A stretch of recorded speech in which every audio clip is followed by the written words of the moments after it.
Depois de 12 anos trabalhando dentro do fórum, minha senha foi bloqueada sem aviso. Não houve sindicância, acusação ou conversa. Só a ordem para eu ficar em casa. Eu sabia exatamente por quê.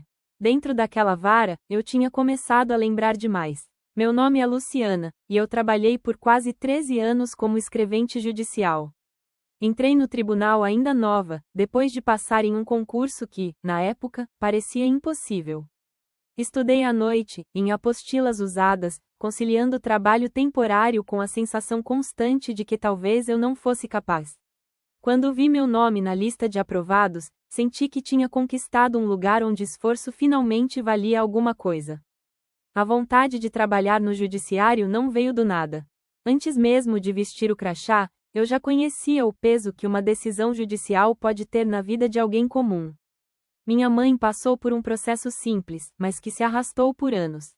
Audiências adiadas, prazos ignorados, respostas vagas. Eu vi de perto o desgaste silencioso de quem depende da justiça e não é prioridade. Foi ali que aprendi que o sistema não machuca apenas quando erra, mas quando demora. Talvez por isso eu tenha levado o concurso tão a sério. Eu queria estar do outro lado do balcão.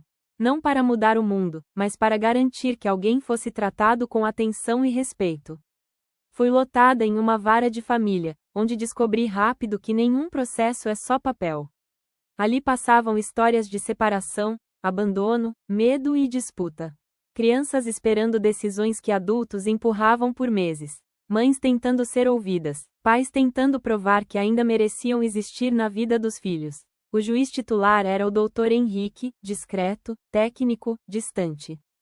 Quem realmente organizava o cartório era Sônia, a chefe da vara. Era ela quem decidia o ritmo, as prioridades e, muitas vezes, o silêncio. Durante anos, eu trabalhei acreditando que aquilo ainda era justiça funcionando do jeito possível, até começar a perceber que algumas decisões não nasciam do processo, mas de escolhas que ninguém escrevia. No começo, tentei justificar tudo como desorganização. Vara cheia, poucos servidores, acervo grande. Era fácil aceitar atrasos quando eles pareciam aleatórios. O problema foi perceber que não eram. Com o tempo, alguns processos começaram a se repetir de forma estranha.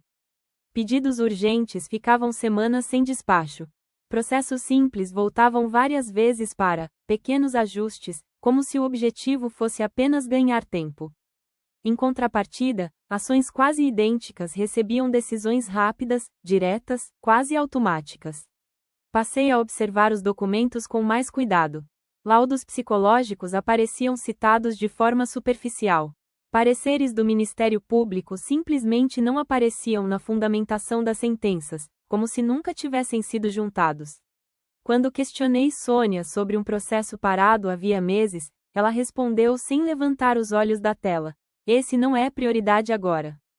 Aquilo me incomodou profundamente, porque, numa vara de família, prioridade não deveria depender de conveniência.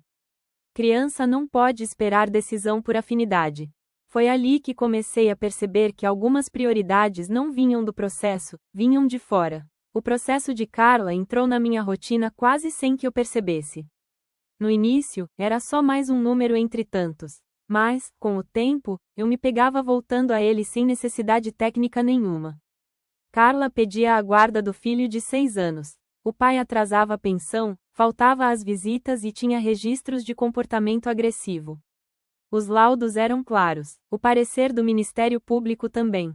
Mesmo assim, o processo não andava. Enquanto isso, o pai aparecia no fórum com uma tranquilidade estranha. Circulava pelos corredores como quem conhecia o caminho. Conversava com servidores antigos, entrava no gabinete sem constrangimento. Chamava o juiz pelo primeiro nome. Nada disso aparecia no sistema. Mas influenciava tudo. Quando a sentença saiu, fui eu quem revisou a minuta antes de encaminhar para a assinatura. Negava a guarda à mãe, ignorando laudos e pareceres, usando uma linguagem genérica e fria. Fiquei parada olhando aquela tela por tempo demais. Ali eu entendi que aquilo não era erro técnico. Era uma decisão escolhida. Depois do caso de Carla, eu não consegui mais trabalhar da mesma forma. Passei a comparar sentenças antigas com as novas, observar datas, linguagem, fundamentações. Quanto mais eu olhava, mais o padrão ficava evidente. Sempre o mesmo perfil sendo beneficiado.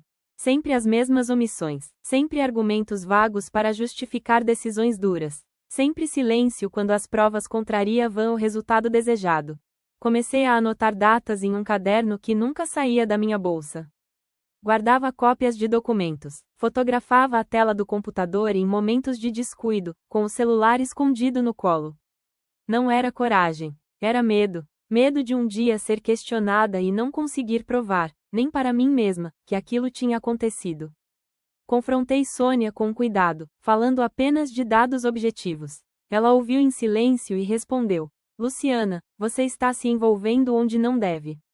Naquele dia, eu soube que tinha cruzado uma linha invisível. A denúncia não foi feita dentro da vara. Eu sabia que ali não adiantaria. Procurei os canais formais, fora daquele ambiente. Corregedoria. Relatei fatos, organizei datas, juntei documentos. Entreguei tudo sem ilusão de heroísmo. Sabia que, no Brasil, juiz não sai algemado.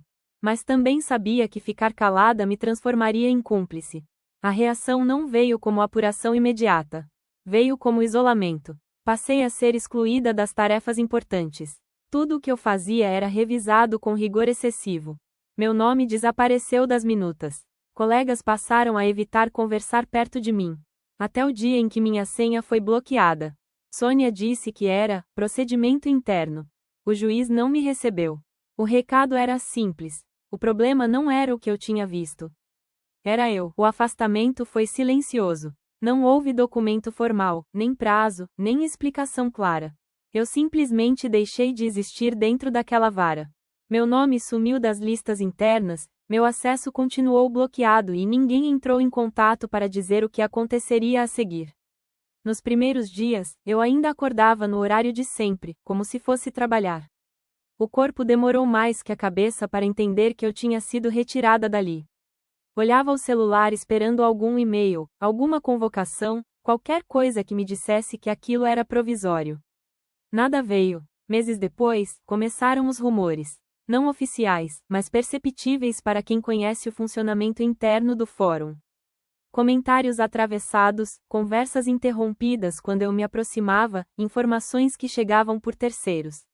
Falava-se em inspeção, em revisão de processos, em movimentações incomuns no gabinete.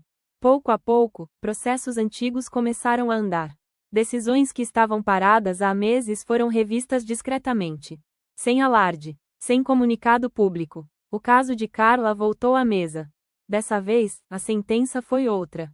Mais técnica, mais fundamentada, mais próxima do que sempre deveria ter sido. Quando soube, senti um alívio estranho, misturado com um cansaço profundo.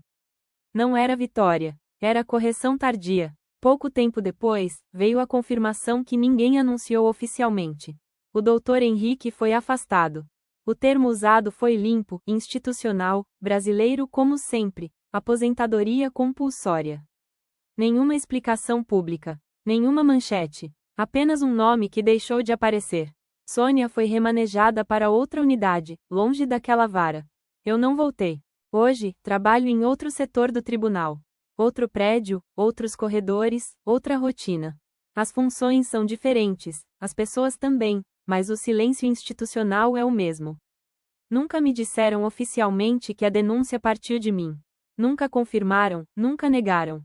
No fórum, certas verdades não precisam ser ditas para serem entendidas. No começo, eu me sentia deslocada.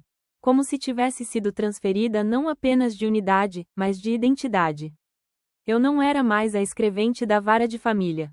Não acompanhava processos do início ao fim. Não conhecia mais as histórias por trás dos números. Parte de mim sentia alívio. Outra parte sentia perda. Às vezes, eu cruzava com colegas antigos pelos corredores. Alguns desviavam o olhar. Outros cumprimentavam com um cuidado excessivo, como se qualquer palavra pudesse ser interpretada. Ninguém perguntava o que tinha acontecido.